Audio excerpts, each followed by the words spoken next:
नमस्ते, स्वागत छ हजुरहरूलाई नेपाल अनलाइन स्कुल च्यानलमा। आज हामी बिबिएस 4th इयरको अकाउन्ट्स ग्रुप अन्तर्गत पर्ने जुन हाम्रो अकाउन्टिङ फर बिजनेसको चाहिँ च्याप्टर 9मा रहेका छौँ है त। विशेष गरी यो जुन हाम्रो च्याप्टर 9मा चाहिँ हामीले जुन accounting for the department of activity भन्ने कुरा रहेको छ। जस्तै अब यो चाहिँ हाम्रो एउटा डिपार्टमेन्ट, एउटा विभागको चाहिँ अकाउन्टिङ चाहिँ कसरी राख्ने भन्ने कुरा आउँछ।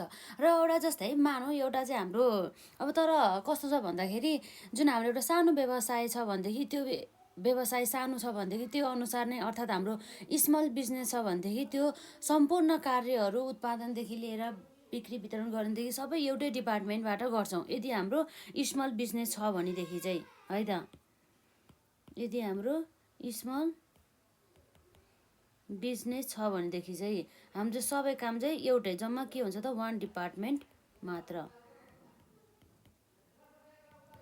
एउटा डिपार्टमेन्ट भने पनि यो जुन अब मेन अफिस भने पनि एउटै नै हुने गर्दछ। तर अब कुनै कुनै व्यवसायहरू यस्ता हुन्छन् जुन व्यवसायहरू चाहिँ एकदमै ठुलो हुन्छन्, जुन व्यवसायहरूको चाहिँ जस्तै प्रोडक्सन डिपार्टमेन्ट फरक हुन्छ। जस्तै प्रोडक्सन डिपार्टमेन्टमा पनि हाम्रो फरक धेरै डिपार्टमेन्टहरू हुन्छ। जस्तै प्रोसेसिङ डिपार्टमेन्टहरू हुन्छ, धेरै प्रकारका चाहिँ डिपार्टमेन्ट हुन्छ। र यसरी चाहिँ पार्ट डिपार्टमेन्टल वाइज यसरी काम गर्दाखेरि चाहिँ जुन काम चाहिँ एकदमै इफेक्टिभली ढङ्गबाट चाहिँ राम्रो काम चाहिँ हुने गर्दछ। र अब जस्तै हाम्रो चाहिँ एउटा के छ त, बिग बिजनेस है त।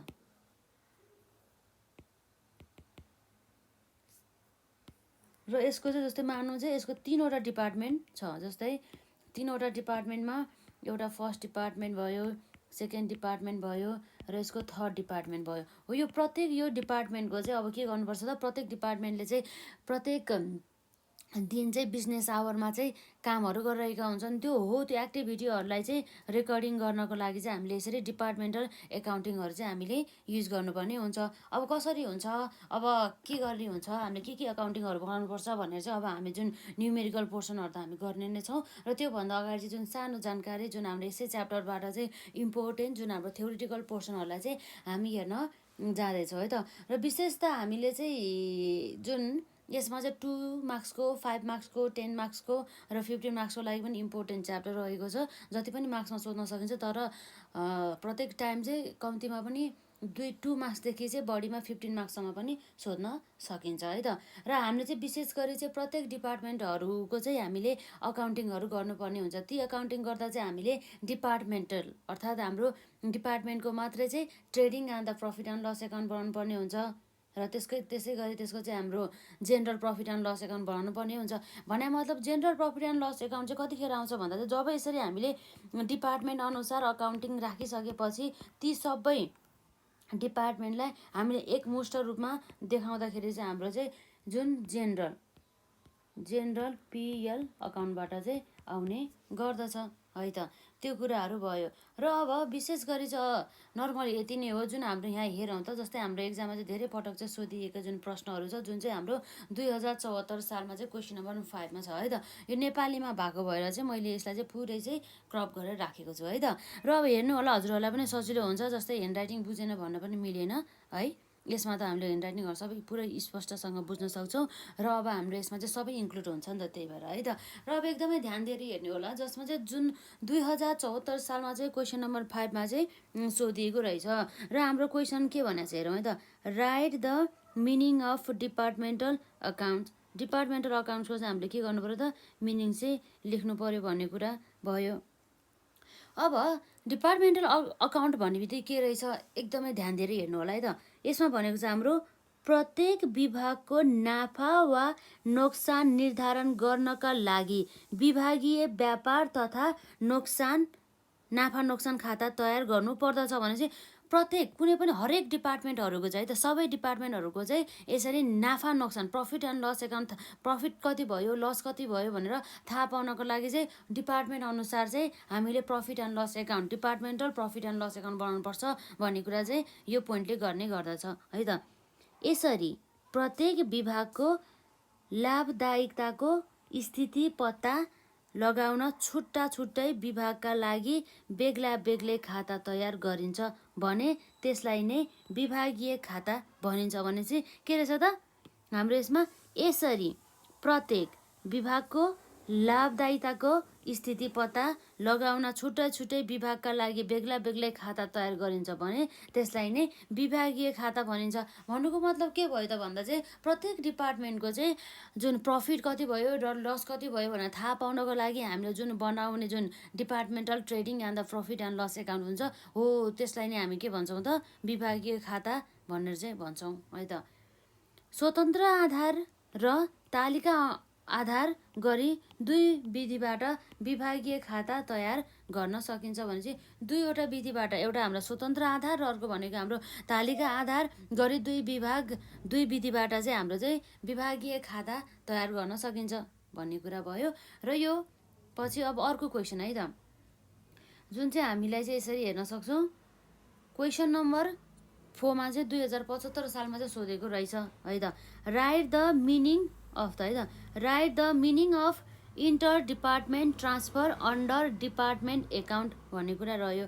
यसरी चाहिँ हाम्रो चाहिँ डिपार्टमेन्टल अकाउन्ट अथवा डिपार्टमेन्ट अकाउन्टमा चाहिँ यो इन्टर डिपार्टमेन्ट ट्रान्सफर भन्नु चाहिँ के हो भन्दा चाहिँ जस्तै हाम्रो चाहिँ डिपार्टमेन्टहरू हुन्छ नि यो एउटा डिपार्टमेन्ट भयो अर्को दुईवटा डिपार्टमेन्ट भयो र अर्को तीनवटा डिपार्टमेन्ट भयो र यो एउटा डिपार्टमेन्टले फर्स्ट डिपार्टमेन्टलाई सेकेन्ड डिपार्टमेन्टमा है त फर्स्ट डिपार्टमेन्टले सेकेन्ड डिपार्टमेन्टलाई चाहिँ यदि यसले के गर्यो त गुड्सहरू चाहिँ पठायो डिपार्टमेन्ट फर्स्टले डिपार्टमेन्ट सेकेन्डलाई भनेदेखि यो भनेको के हो त विभाग अर्थात् डिपार्टमेन्ट बिच भएको एउटा यो कारोबार हो जसलाई हामीले के भन्छौँ त इन्टर डिपार्टमेन्टल ट्रान्सफर एकाउन्ट भन्छौँ है त। यहाँ चाहिँ हाम्रो एउटा विभागले अर्को विभागलाई वस्तु आपूर्ति गर्दछ है त वस्तु विभागलाई चाहिँ वस्तु आपूर्ति गर्दछ भने त्यसलाई अन्तर्विभागीय स्थानान्तरण अर्थात् इन्टर डिपार्टमेन्टल ट्रान्सफर भनिन्छ। यस्तो कारोबारको अभिलेख निम्नानुसारले राखिन्छ। यसरी वस्तु आपूर्ति गर्ने विभागको व्यापार खाता अर्थात् हाम्रो ट्रेडिङ अकाउन्टको चाहिँ क्रेडिटतर्फ चाहिँ बिक्री सामान मानि अन्तर्विभागीय स्थानान्तरणको चाहिँ रकमलाई चढाउनु पर्दछ भन्ने कुरा भयो है त। त्यस्तै वस्तु प्राप्त गर्ने विभागले चाहिँ व्यापार खाताको डेबिटतर्फ यस्तो रकमलाई खरिद सामान मानि चढाइन्छ। लागत मूल्यमै अन्तर्विभागीय स्थानान्तरण भएको अवस्थामा थप समायोजित अभिलेखको आवश्यकता पर्दैन भन्ने कुरा भयो। जस्तै मानौँ हाम्रो चाहिँ यो फर्स्ट डिपार्टमेन्टले चाहिँ जुन सेकेन्ड डिपार्टमेन्टलाई गुड्स सेन्ड गर्यो कति 30,000 बराबरको भनेदेखि त्यस्तो अवस्थामा अब फर्स्ट डिपार्टमेन्टले चाहिँ के गर्यो त पठाएको हो नि त भनेपछि यसले चाहिँ सेल्स मानेर चाहिँ के गर्नुपर्छ त यसले क्रेडिट साइडमा चाहिँ देखाउनु पर्ने हुन्छ। र सेकेन्ड डिपार्टमेन्टले चाहिँ के गर्यो त गुड्स रिसिभ गर्यो हो नि त यसले के गरेछ त गुड्स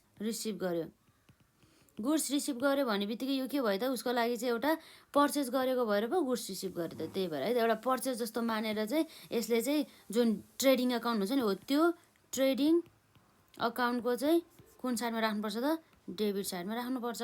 तर यो जुन फर्स्ट डिपार्टमेन्ट चाहिँ सेल्स भन्ने बित्तिकै यसले गुड्स के गरेको यसले त सेन्ड गरेको है त गुड्स सेन्ड गरेको त्यही भएर चाहिँ यसले चाहिँ के गर्नु पर्यो त ट्रेडिङ अकाउन्टको चाहिँ क्रेडिट साइडमा यसरी सेल्स भनेर देखाउनु पर्यो है त। यति नै भनेको यसमा केही पनि भनेको छैन है त। अब फेरि एकचोटि हेरौँ हाम्रो एउटा विभागले अर्को विभागलाई वस्तु आपूर्ति गर्दछ भने त्यसलाई के गर्छ हामी अन्तर्विभागीय स्थानान्तरण इन्टर डिपार्टमेन्टल ट्रान्सफर भनिन्छ। यस्तो कारोबारको अभिलेख निम्न अनुसारले राखिन्छ। यसरी वस्तु आपूर्ति गर्ने विभागको व्यापार खाता ट्रेडिङ अकाउन्टको क्रेडिटतर्फ बिक्री सामान मानि अन्तर्विभागीय स्थानान्तरणको रकमलाई चढाउनु पर्दछ। त्यस्तै वस्तु प्राप्त गर्ने विभागको व्यापार खाताको क्रेडिटतर्फ यस्तो रकमलाई खरिद सामान मानि चढाइन्छ। लागत मूल्यमै अन्तर्विभागीय स्थानान्तरण भएको अवस्थामा थप समायोजित अभिलेखको आवश्यकता पर्दैन भन्ने कुरा भयो। यो चाहिँ इन्टर डिपार्टमेन्टल ट्रान्सफर भयो हाम्रो जुन अन्डर डिपार्टमेन्ट एकाउन्ट र यसै गरी यसलाई पनि हेरौँ न त एकचोटि फेरि रिभिजन गरौँ।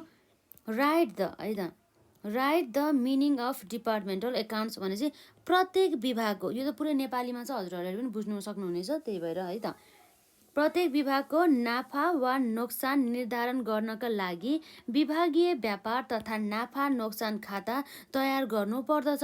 यसरी प्रत्येक विभागको लाभदायकताको स्थिति पत्ता लगाउन छुट्टा छुट्टै विभागको विभागका लागि बेग्ला बेग्लै खाता तयार गरिन्छ है त भने त्यसलाई नै विभागीय खाता भनिन्छ। स्वतन्त्र आधार र तालिका आधार गरी दुई विधिबाट विभागीय खाता तयार गर्न सकिन्छ। यसलाई रिमेम्बर गर्नुहोला। र यसरी चाहिँ जुन हाम्रो प्रत्येक डिपार्टमेन्ट छ नि हो त्यो प्रत्येक डिपार्टमेन्ट भने चाहिँ फर्स्ट डिपार्टमेन्टले आफ्नै अकाउन्टिङ गर्दछ, सेकेन्ड डिपार्टमेन्टले आफ्नै अकाउन्टिङ गर्ने भयो, थर्ड डिपार्टमेन्टले आफ्नै अकाउन्टिङ भयो भने मतलब डिपार्टमेन्ट अनुसार चाहिँ यसरी चाहिँ रेकर्डिङहरू अथवा अकाउन्टिङहरू गर्ने भयो, जसलाई हामीले डिपार्टमेन्टल एकाउन्टिङ अथवा डिपार्टमेन्ट एकाउन्ट भनेर बुझ्न सक्छौँ है त। र यसै गरी चाहिँ अर्को हाम्रो यहाँ सर्ट क्वेसन जुन चाहिँ हाम्रो 5 मार्क्समा सोधिएको छ है त। यो 5 मार्क्समा सोधिएको छ, हेरौँ त। जुन चाहिँ 2058 सालमा चाहिँ सीमा चाहिँ क्वेसन नम्बर 3 को चाहिँ सीमा सोधेको रहेछ है त। Department should share the common cost to arrive at the departmental profit, justify the department mentioning the major basis of the allocation of the joint cost भन्ने कुरा रहेको छ। यो यसमा के भन्छ, डिपार्टमेन्टले के गर्नुपर्छ, share the common cost to arrive at the department profit, justify the statement mentioning the major basis of the allocation of the joint cost. जस्तै हाम्रो यो जोइन्ट कस्ट भन्ने बित्तिकै कस्तो कस्ट भन्दाखेरि चाहिँ सबै डिपार्टमेन्टमा चाहिँ लाग्यो कस्ट भने मतलब जस्तै अब जुन खर्च, यस्तो खर्च एउटा डिपार्टमेन्टसँग मात्रै सम्बन्धित नभएर सबै डिपार्टमेन्टसँग सम्बन्धित भएर चाहिँ इन्कर हुन्छ भनेदेखि त्यस्तो खर्चलाई हामी कमन कस्ट भन्छौँ अर्थात् जोइन्ट कस्ट भन्छौँ। हो त्यो जुन कमन कस्टहरू अन्तर्गत चाहिँ जस्तै हाम्रो जेनरल एक्सपेन्सेसहरू भयो, त्यो चाहिँ सबै डिपार्टमेन्टहरूलाई चार्ज गर्नुपर्ने हुन्छ। त्यसै गरी कहिलेकाहीँ चाहिँ हाम्रो स्यालेरीहरू भयो अथवा हाम्रो डिप्रिसिएसनहरू भयो इत्यादि है त, त्यो चाहिँ पर्ने गर्दछ। जुन खर्च चाहिँ एउटा निश्चित एउटा स्पेसिफिक डिपार्टमेन्टसँग सम्बन्धित मात्र नभएर चाहिँ अन्य डिपार्टमेन्टहरूसँग पनि सम्बन्धित छ भनेदेखि त्यस्तो अवस्थामा त्यो कमन कस्ट अथवा त्यो जोइन्ट कस्टलाई चाहिँ निश्चित जुन आधारमा चाहिँ के गरिन्छ त, एलोकेट गरिन्छ। हेरौँ त हाम्रो यहाँ के लेखेको छ भनेर, प्रत्येक विभागको नाफा वा नोक्सान निर्धारण गर्नका लागि विभागीय व्यापार तथा नाफा नोक्सान खाता तयार गर्नुपर्दछ भने चाहिँ अब यो कुरा हामीलाई थाहा नै छ। जस्तै प्रत्येक डिपार्टमेन्टको चाहिँ प्रफिट एन्ड लसको बारेमा थाहा पाउनको लागि है, प्रफिट एन्ड लसको कन्डिसन थाहा पाउनको लागि चाहिँ यसरी प्रफिट एन्ड लस एकाउन्ट चाहिँ बनाउनु पर्ने हुन्छ। Departmental trading and the profit and loss account बनाउनु पर्दछ भन्ने कुरा भयो।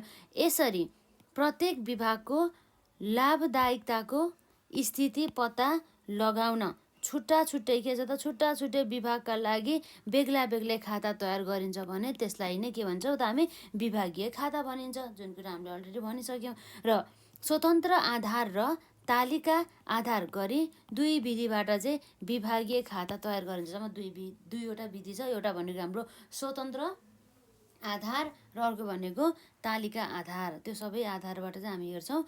र यसपछि अब हाम्रो के छ त, सामान्यतया प्रत्यक्ष खर्चहरूलाई आधारमा सोझै छुट्याउन सकिन्छ, तर प्रत्यक्ष खर्चहरू विभिन्न विभागका सामूहिक खर्च भएकोले त्यस्ता खर्चहरूलाई निश्चित अनुपातका आधारमा बाँडेर चाहिँ सम्बन्धित विभागको खातामा चाहिँ चढाउनु पर्दछ है त। यस्तो अप्रत्यक्ष खर्चहरूलाई विभिन्न विभागका बीचमा बाँडफाँड गर्न अनुपात दिएको अवस्थामा सोही अनुपातको आधारमा चाहिँ बाँडफाँड गरिन्छ। यस्तो खर्चहरू है त, यस्तो खर्चहरू बाँडफाँड नगरी विभागीय नाफा निर्धारण गर्न सकिँदैन भन्ने कुरा छ।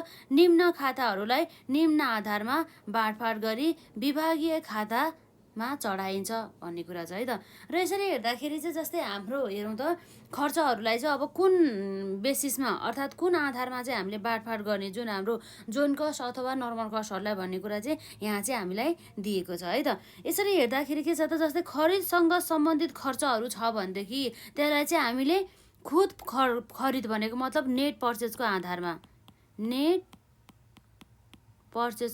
आधारमा यदि हाम्रो कुनै पनि पर्चेजसँग सम्बन्धित चाहिँ खर्चहरू छ भनेदेखि चाहिँ त्यसलाई चाहिँ हामीले नेट पर्चेजको आधारमा चाहिँ बाँडफाँड गर्ने गर्दछौँ। र अब यदि चाहिँ हाम्रो बिक्रीसँग सम्बन्धित खर्च अर्थात् हाम्रो सेल्ससँग सम्बन्धित हाम्रो एक्सपेन्डिचर हो भनेदेखि त्यस्ता खर्चहरूलाई चाहिँ हामीले खुद बिक्री अर्थात् नेट सेल्सको आधारमा चाहिँ हामी यसलाई के गर्छौँ त, बाँडफाँड गर्छौँ भन्ने कुरा भयो।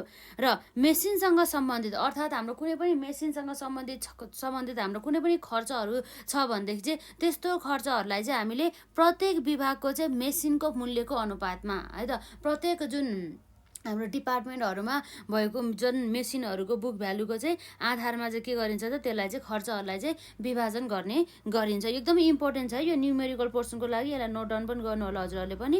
र घर जग्गा सम्बन्धी खर्च, यदि चाहिँ हाम्रो घर जग्गासँग सम्बन्धित खर्चहरू छ भनेदेखि प्रत्येक विभागले ओगटेको क्षेत्रफलको आधारमा चाहिँ हामीले विभाजन गर्छौँ भन्ने कुरा भयो। र नम्बर 5 मा चाहिँ मौजातको बिमा खर्च जस्तै यससँग सम्बन्धित है त मौजातको चाहिँ बिमा खर्चसँग सम्बन्धित हाम्रो चाहिँ खर्चहरू छ भनेदेखि त्यसलाई चाहिँ मौजातको मूल्य अनुसार चाहिँ हामी विभाजन गर्छौँ। त्यसै गरी हाम्रो विद्युत खर्च भनेको मतलब हाम्रो इलेक्ट्रिसिटी एक्सपेन्सेसहरू छ भनेदेखि त्यसलाई चाहिँ हामीले युनिटको आधारमा अर्थात् हाम्रो मिटरको अङ्क वा हाम्रो पोइन्ट वा क्षेत्रफलको आधारमा हामी विभाजन गर्छौँ भन्ने कुरा छ। र नम्बर 7 मा चाहिँ कामदारको कल्याण चमेना गृह निरीक्षण सम्बन्धी खर्च कामदारको सङ्ख्याको आधारमा गरिन्छ भने चाहिँ कुनै पनि खर्चहरू जुन खर्चहरू चाहिँ हाम्रो इम्प्लोइ एक्सपेन्सेसहरूसँग सम्बन्धित छ भनेदेखि त्यस्ता खर्चहरूलाई चाहिँ हामीले चाहिँ कामदारको सङ्ख्या भने मतलब नम्बर अफ द इम्प्लोइको आधारमा चाहिँ हामी विभाजन गर्छौँ। एकदमै इम्पोर्टेन्ट रहेको छ। यसैको आधारमा हामीले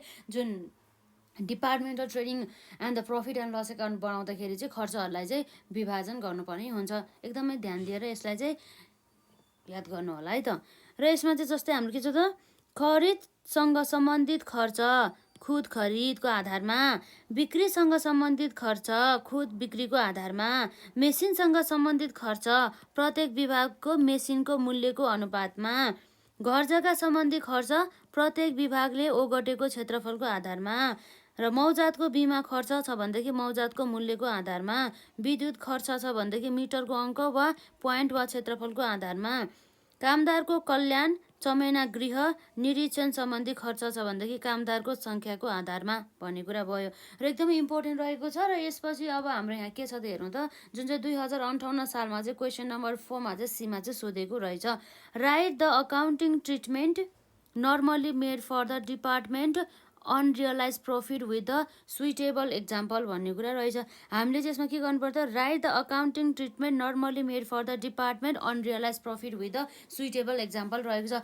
जुन हाम्रो यसरी चाहिँ अनरियलाइज प्रफिटहरूलाई चाहिँ हामीले कसरी चाहिँ के ट्रिटमेन्ट गर्छौँ त यसको एकाउन्टिङ ट्रिटमेन्ट के हो भन्ने कुरा हेर्छौँ है त। जस्तै हामीलाई थाहा छ जुन इन्टर डिपार्टमेन्टल ट्रान्सफर भन्ने बित्तिकै चाहिँ एउटा डिपार्टमेन्टले चाहिँ अर्को डिपार्टमेन्टलाई चाहिँ के गरेको हुन्छ त गुड्सहरू चाहिँ सेन्ड गरेको हुन्छ भनेदेखि त्यस्तो अवस्थामा चाहिँ हाम्रो यो इन्टर डिपार्टमेन्टल ट्रान्सफरको केस आउने भयो हो। यस्तो अवस्थामा चाहिँ हामीले चाहिँ के गर्छौँ भन्दाखेरि चाहिँ जनरल इन्ट्री है त जनरल इन्ट्री पास गर्ने भनेको यहाँ रहेको छ जुन रिसिभ गर्ने हुन्छ नि गुड्स रिसिभ गर्ने डिपार्टमेन्टलाई हामी डेबिट गर्छौँ र जसले चाहिँ गुड्स पठाउँदैछ नि हो त्यसलाई चाहिँ हामी त्यो डिपार्टमेन्टलाई चाहिँ हामी क्रेडिट गर्छौँ भने मतलब receiving department account debited to supplying department credited है त। र अब हेरौँ त्यसमा हाम्रो के भनेको छ एउटा विभागले अर्को विभागलाई वस्तु आपूर्ति गर्दछ भने त्यसलाई अन्तर्विभागीय स्थानान्तरण इन्टर डिपार्टमेन्टल ट्रान्सफर भनिन्छ। यस्तो कारोबारको अभिलेख निम्न अनुसारले राखिन्छ भन्ने कुरा रह्यो। र receiving department account debited to supplying department account र यसरी चाहिँ वस्तु आपूर्ति गर्ने विभागको व्यापार खाता ट्रेडिङ एकाउन्टको क्रेडिटतर्फ बिक्री सामान मानि अन्तर्विभागीय स्थानान्तरणको रकमलाई चढाउनु पर्दछ। यसरी वस्तु प्राप्त गर्ने विभागको व्यापार खाताको डेबिटतर्फ यस्तो रकमलाई खरिद सामान मानि चढाइन्छ। लागत मूल्यमै अन्तर्विभागीय स्थानान्तरण भएको अवस्थामा थप समायोजित अभिलेखको आवश्यकता पर्दैन। तर यसरी वस्तु पठाउँदा विक्रय मूल्य वा बजार मूल्यमा पठाएको छ भने त्यस्तो वस्तु प्राप्त गर्ने विभागको सुरु मौजात र अन्तिम मौजातमा उक्त वस्तुमा भएको थप समायोजित अभिलेख निम्न अनुसार गर्नुपर्छ भन्ने कुरा भयो। भने मतलब यसले के भन्न खोजेको छ भनेदेखि जुन फर्स्ट डिपार्टमेन्टले सेकेन्ड डिपार्टमेन्टलाई हाम्रो गुड्स पठाएको थियो नि हो 30,000 हो। यो 30,000मा चाहिँ यो जुन फर्स्ट डिपार्टमेन्टले चाहिँ के गर्यो त 20% प्रफिट एड गरेर पठाएको छ भनेदेखि यस्तो अवस्थामा कति हुन्थ्यो त भन्दा चाहिँ हाम्रो प्रफिट चाहिँ है त 30,000 टोटल भ्यालु हो भनेदेखि 1/2 मल्टिप्लाई बाई 2 गर्दाखेरि हाम्रो कति आउँछ त यसमा जम्मा हेरौँ त हाम्रो कति छ भनेर 30,000 डिभाइड बाई 1.2 मल्टिप्लाई बाई 0.2 गर्दाखेरि जम्मा 5,000 बराबरको चाहिँ जुन यो प्रफिट चाहिँ एड गरेको रहेछ भनेपछि त्यसको मतलब के रहेछ त कस्ट चाहिँ भने मतलब लागत चाहिँ है त कस्ट चाहिँ कति रहेछ त 30,000 माइनस 5,000 गरेर जम्मा कति रहेछ त 25,000 रहेछ र हाम्रो प्रफिट चाहिँ यसले कति एड गरेको रहेछ त 5,000 बराबरको यसले एड गरेको रहेछ र अब हाम्रो के हुन्छ त टोटल सेलिङ प्राइस चाहिँ के भयो त 30,000 सेल चाहिँ 30,000 मा गरेको छ भनेदेखि यस्तो अवस्थामा जुन यो प्रफिट त हाम्रो ओपनिङ र क्लोजिङ इन्भेन्ट्री छ भनेदेखि है यदि दुईटा कुरा आउँछ यदि सुरु मौजात र हाम्रो अन्तिम मौजात अर्थात् ओपनिङ इन्भेन्ट्री र क्लोजिङ इन्भेन्ट्री छ भनेदेखि त्यस्तो अवस्थामा त्यो इन्भेन्ट्रीहरूमा जुन हाम्रो प्रफिटहरू एड भएको हुन्छ हो त्यो एड भएका प्रफिटहरूलाई चाहिँ हामीले घटाउनु पर्ने हुन्छ है त नर्मली त्यो हामी कसरी गर्ने भनेर हामी हेरि नै हाल्छौँ र अब हेरौँ त हाम्रो यहाँ जनरल इन्ट्री छ है त general profit and loss account debited to provision for the unrealised profit on the stock account है त being provision for the unrealised profit included on the closing stock जुन हाम्रो क्लोजिङ स्टकमा इन्क्लुडेड भएको जुन प्रफिट छ जुन चाहिँ अनरियलाइज छ त्यो चाहिँ हाम्रो रियलाइज भएको छैन भनेदेखि त्यस्तो अवस्थामा हामीले चाहिँ यसरी general profit and loss account debited to provision for the unrealised profit on the stock भनेर चाहिँ जनरल इन्ट्री चाहिँ पास गर्नुपर्ने हुन्छ र अर्को हाम्रो चाहिँ बिगिनिङ स्टकमा छ भनेदेखि है त ओपनिङ स्टकमा छ भनेदेखि त्यस्तो अवस्थामा चाहिँ त्यो स्टकमा भएको जुन हाम्रो अनरियलाइज प्रफिटहरूको चाहिँ कसरी हामीले क्यान्सल गर्ने भन्दा चाहिँ provision for unrealised profit on the stock account debited to general profit and loss account भने चाहिँ being provision for unrealised profit included on the opening stock भयो है त यो माथिको केस भनेको हाम्रो क्लोजिङ स्टकको केस भयो र यो तलको केस भनेको हाम्रो ओपनिङ स्टकको केस भयो है त यो कुराहरू चाहिँ एकदम मध्यनजर गर्नु होला र यसैको जुन जति पनि अहिले हामीले सबै सम्पूर्ण कन्सेप्टहरू पढ्यो त्यही कन्सेप्टको आधारमा चाहिँ अब हामी के गर्न जाँदैछौँ त यसमा जुन डिपार्टमेन्टल है त डिपार्टमेन्टल अकाउन्टिङ चाहिँ हामी बनाउन जाँदैछौँ ल अब हेरिहालौँ त हाम्रो यसमा के छ जुन चाहिँ 2056 सालमा चाहिँ क्वेसन नम्बर 10 मा चाहिँ सोधेको रहेछ एकदमै हामीले क्वेसन राम्रोसँग पढौँ र हाम्रो के छ र यसमा जस्तो हामीले फाइनल एकाउन्टमा हामीले बनाउँथ्यौँ नि trading account and profit and loss account लगभग त्यस्तै नै रहेको छ है त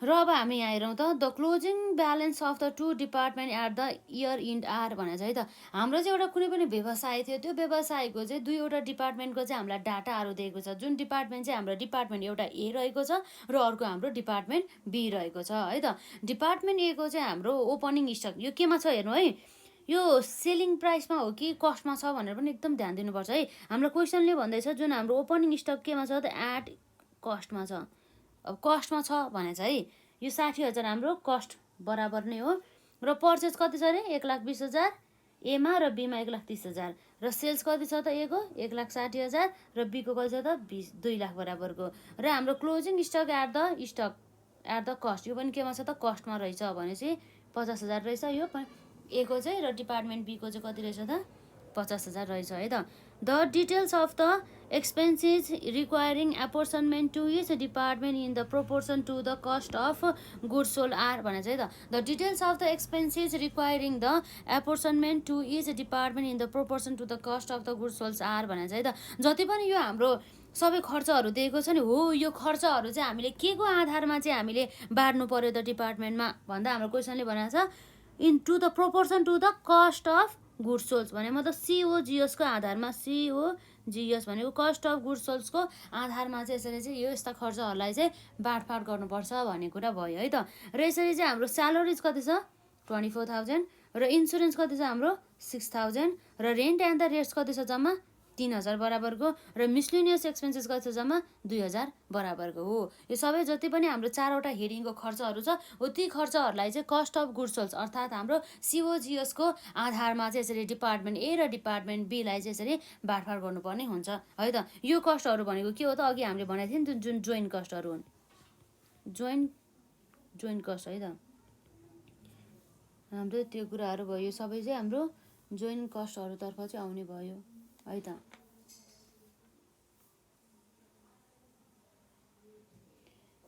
यो जुन हाम्रो कन्सेप्टहरू एकदमै इम्पोर्टेन्ट कन्सेप्टहरू अन्तर्गत नै पर्ने गर्दछ विशेष गरी अब हामी अगाडि बढौँ है त, यसमा हाम्रो के भनेको छ भनेर।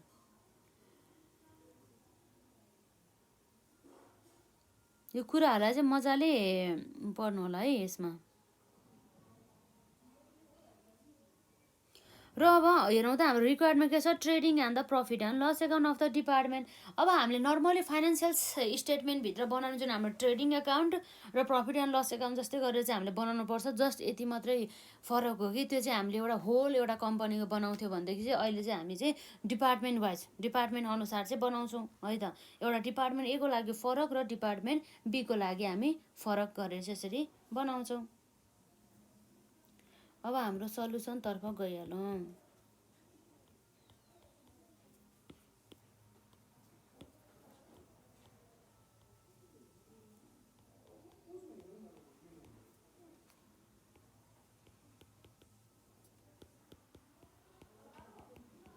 Departmental trading and profit and loss account है त।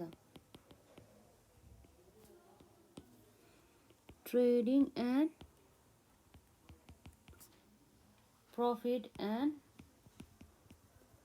लस एकाउन्ट है त।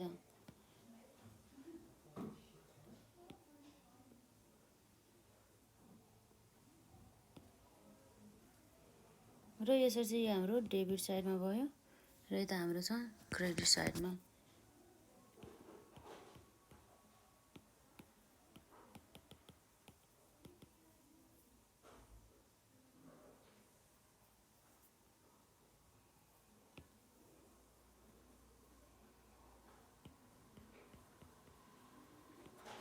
डेबिट साइडमा हाम्रो सबै खर्चहरू तथा लसहरू हाम्रो इन्क्लुड हुन्छ, पार्टिकुलर्स है त। हाम्रो एउटा डिपिटी है त, डिपिटी भनेको डिपार्टमेन्ट ए जुन चाहिँ हाम्रो रुपिसमा भयो र अर्को भनेको हाम्रो डिइपिटी है त।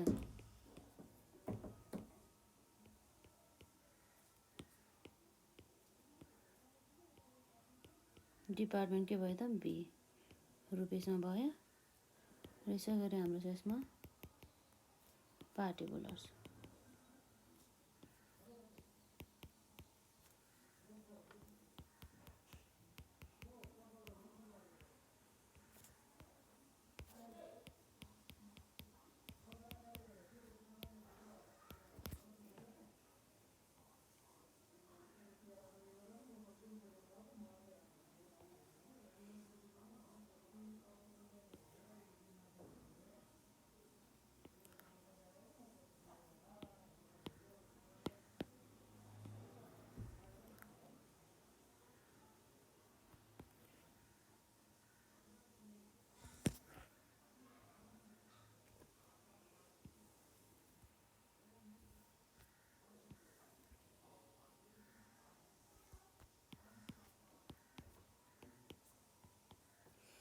र अब हामी सुरुमा ओपनिङ स्टक हेरौँ है त। हाम्रो कस्टमै दिएको छ हाम्रो क्लोजिङ स्टक र ओपनिङ स्टक।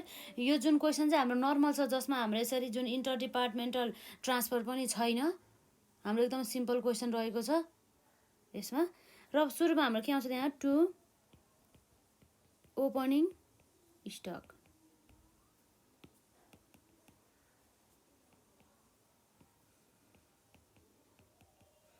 ओपनिङ स्टक हाम्रो कति छ हेरौँ त यसमा, जम्मा डिपार्टमेन्ट ए र बी को।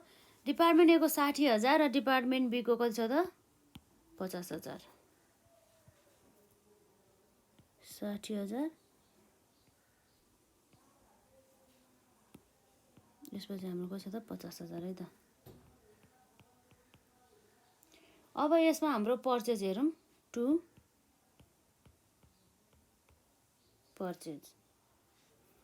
पर्चेज हाम्रो कति छ जम्मा, पर्चेजेसमा जम्मा जम्मी ए को 1,20,000 र बी को 1,30,000। 1,20,000 र हाम्रो के छ त 1,30,000।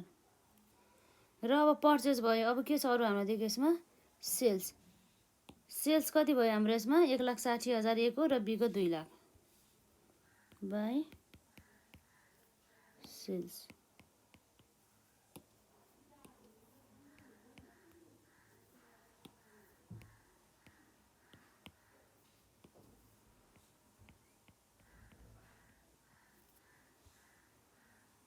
1,60,000 र 2 लाख है त।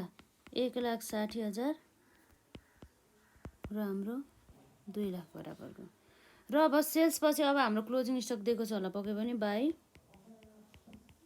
Closing stock. क्लोजिङ स्टक हाम्रो कति छ हेरौँ त।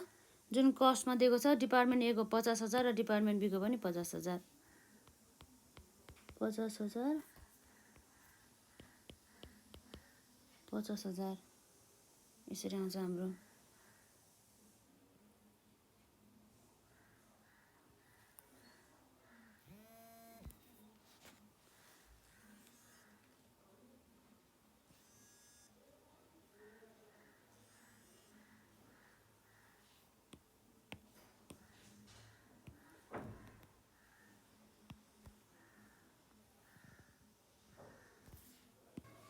अब हाम्रो कति आयो त 1,60,000 प्लस 50,000 गर्दाखेरि हाम्रो कति आउँछ यसमा। 1,60,000 प्लस 50,000 गर्दाखेरि हाम्रो 2,10,000। त्यसै गरी हाम्रो 2,10,000 माइनस हाम्रो ओपनिङ स्टक घटाउनु पऱ्यो र पर्चेज घटाउनु पऱ्यो है त। 2,10,000 माइनस 60,000 माइनस 1,20,000 गर्दाखेरि डिफरेन्स कति आयो त 30,000 हो। 30,000 हाम्रो के हो त ग्रस प्रफिट।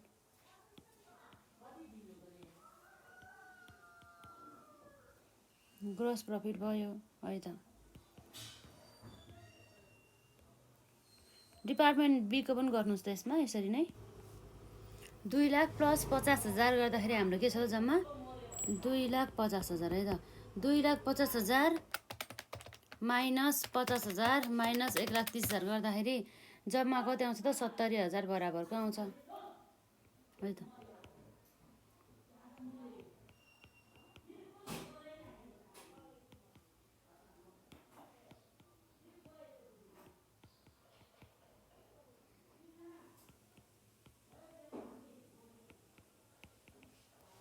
यो ग्रस प्रफिट भयो है त बाई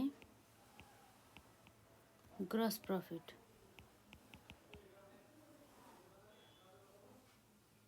हाम्रो ग्रस प्रफिट कति आउला त यसमा।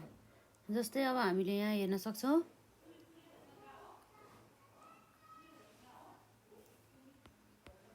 30,000 70,000। अब चाहिँ हाम्रो यहाँ कस्ट अफ गुड्स सोल्स निकाल्नु पऱ्यो है त। कस्ट अफ गुड्स सोल्स चाहिँ कसरी निकाल्छ भन्दा चाहिँ सेल्सबाट हामीले ग्रस प्रफिट घटाउनु बित्तिकै के आउँछ त कस्ट अफ गुड्स सोल्स आउँछ। नभए अरूको चाहिँ हामी के गर्न सक्छौँ भन्दाखेरि चाहिँ opening stock plus purchase minus closing stock गर्दाखेरि पनि हाम्रो कस्ट अफ गुड्स सोल्स आउँछ है त। जस्तै हाम्रो यहाँ रहेको छ working नोट्समा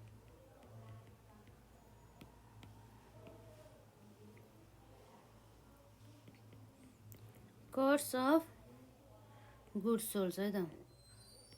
goods sold equal to हाम्रो के हुन्छ त हाम्रो sales minus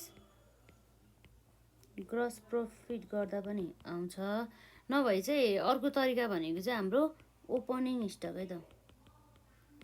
opening stock plus हाम्रो पर्चेज है त। पर्चेज माइनस क्लोजिङ स्टक गर्दाखेरि पनि भयो जुन गर्दा पनि भयो यसरी आउँछ। र अब हामी सुरुमा डिपार्टमेन्ट ए को हेरौँ है त। डिपार्टमेन्ट ए को हाम्रो सेल्स माइनस ग्रस प्रफिट जस्तै हाम्रो डिपार्टमेन्ट ए को सेल्स कति छ 1,60,000 माइनस हाम्रो ग्रस प्रफिट कति छ 30,000 रुपिस कति छ त 1,30,000। डिपार्टमेन्ट ए को चाहिँ 1,30,000 हाम्रो कस्ट अफ गुड्स सोल्स भयो। र त्यसै गरी हाम्रो के छ त डिपार्टमेन्ट बी। डिपार्टमेन्ट बी को कति छ त हाम्रो सेल्स 2 लाख।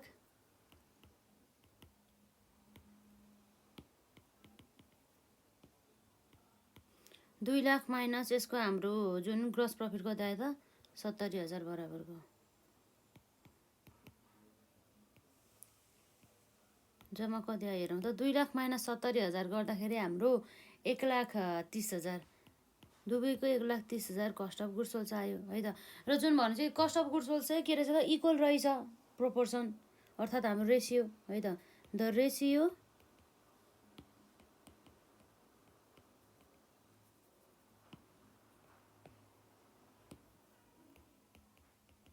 रेसियो अफ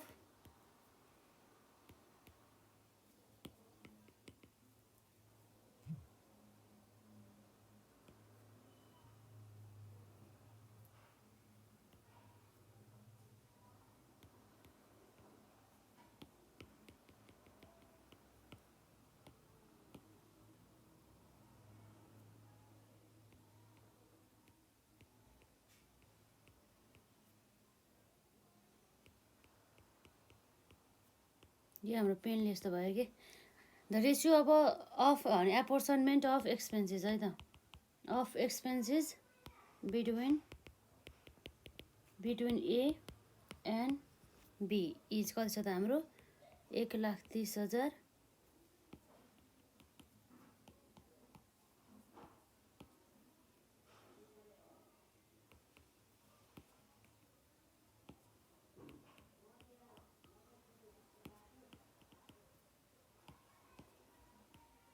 1,30,000 इस्टु 1,30,000 गर्दाखेरि कति आउँछ 1:1 यसरी चाहिँ 1:1 चाहिँ आउने भयो है त यसमा चाहिँ हाम्रो भनेपछि अब कति हुन्छ त इक्वल्ली चाहिँ हाम्रो जुन हाम्रो कमन एक्सपेन्सेसहरू चाहिँ एलोकेट हुँदैछ भने मतलब स्यालेरिज कति छ 24,000 छ है त टु अब के हुन्छ त स्यालेरिज 24,000 है त 24,000 मान्छे इक्वल 24,000 इक्वल्ली डिभाइड गर्दा कति हुन्छ हाम्रो 24,000 डिभाइड बाई 2 गर्दा 12,000 1:1 को रेसियोमा है त 1:1 को रेसियोमा र त्यसपछि अब हाम्रो के छ अरू इन्सुरेन्स कति छ 6,000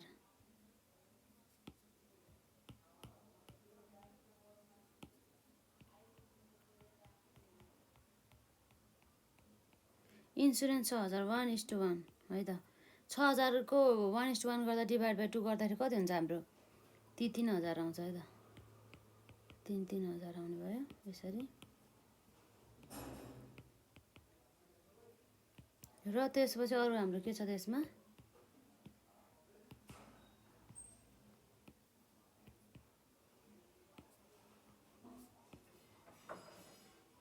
रेन्ट एन्ड द रेट्स है त रेन्ट एन्ड द रेट्स कति छ 3,000 छ है त 3,000 डिभाइड बाई 2 गर्दा कति आउँछ हाम्रो 1,500 रेन्ट एन्ड रेट्स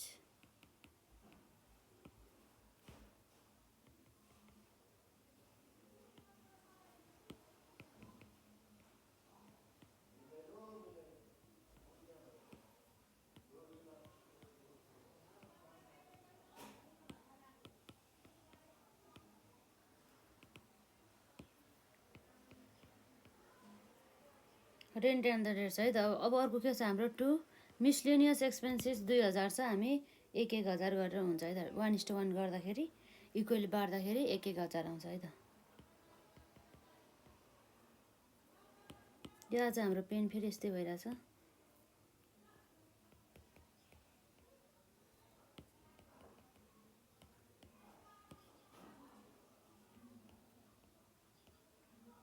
मिसलेनियस है यो चाहिँ miscellaneous expenses 1,000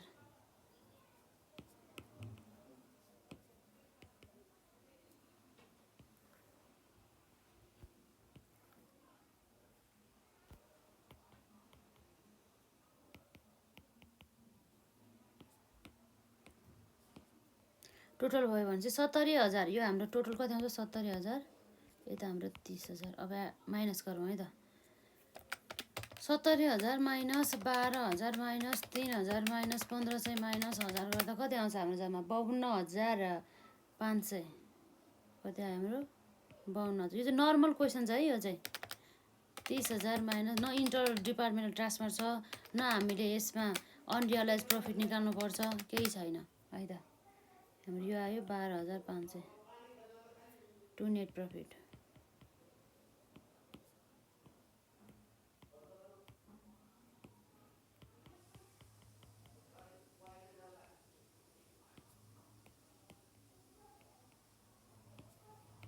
to net profit हाम्रो कति आयो त यसमा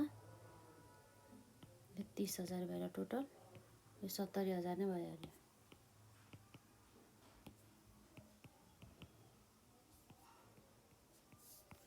30,000 70,000 न लगभग हाम्रो यस्तै रहेछ एकदम जेनरल क्वेसन रहेको छ यो चाहिँ खासै यसमा केही छैन जस्ट हामीले त्यो मात्रै बनायो र अर्को जुन क्वेसन रहेको छ यसैमा हाम्रो जुन यो क्वेसन चाहिँ यसलाई चाहिँ प्र्याक्टिस गरेर आउनु होला नेक्स्ट पार्टमा चाहिँ हामी यसलाई कभर गर्छौँ है त यसमा हाम्रो इन्टर डिपार्टमेन्टल ट्रान्सफरको कुरा छ जस्तो लाग्यो है। राम्रोसँग क्वेसन हेर्नु होला, यसलाई स्क्रिनसट लिएर चाहिँ यसलाई प्र्याक्टिस गरेर आउनु होला। जुन चाहिँ हाम्रो 2057मा चाहिँ क्वेसन नम्बर 11मा चाहिँ टोटल 5 मार्क्समा चाहिँ सोधेको रहेछ है त। यसै गरी यो क्वेसन भयो र यो क्वेसनलाई पनि हेरेर आउनु होला, हामी गरि नै हाल्छौँ। र आजलाई चाहिँ हामी यति नै गरौँ। र यदि हजुरहरूले यसभन्दा अघिका क्लासेसहरू अटेन्ड गर्नुभएको छ भने गर्नु होला, र केही क्वेरिजहरू भयो कमेन्ट सेक्सनमा राख्नु होला, र रिभिजन गर्दै मजाले पढ्नु होला है त।